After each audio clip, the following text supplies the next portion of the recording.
Jason, can you hear me? Hi, Rosie. All Hi. right, let's check back Yeah, in with Rosie, you. I can hear you.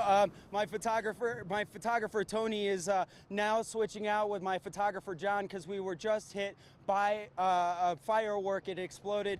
My photographer's right here. He's okay. He just got checked out by a medic. I'm okay. I got checked out by a medic. I got a little flesh wound here that burns, but it's going to be okay. But over here, this is the law enforcement line right behind us here. You can see that they pushed everybody backwards here. One thing that I can tell you just from talking to Sheriff Rivera is they're waiting on word to disperse this crowd. And if they go to disperse this crowd, they're going to use a lot of non-lethal force to get it done. People are being asked to please go home. As Tony looks down 400 South here, you can see all the law enforcement agencies starting to move. They are completely lining up around Washington Park, around City Hall there.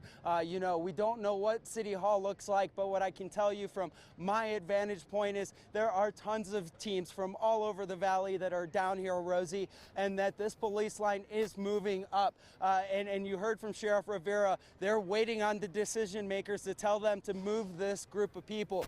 That Blackhawk that we saw earlier, that Blackhawk is not around right now, but as Tony comes over here, Tony, zoom in on that bus right there.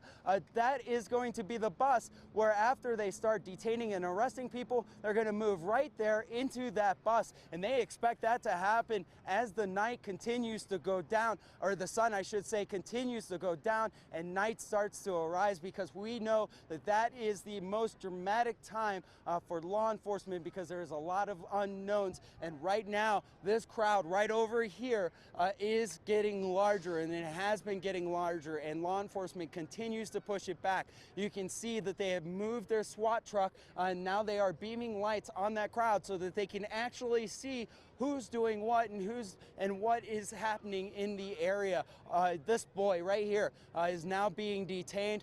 We believe he is going to go over to the bus right now, and he's telling me I'm nothing. So I really do appreciate that, because we're just down here trying to do a job and show what is happening over here in Salt Lake. Sorry, officer, we were waiting on our photographer who was being checked by a paramedic. We're live on TV right now. I'm going to send this right back to the studio because we have to move right now. So Rosie, I'm Jason Wynn, downtown Salt Lake City. Back to you.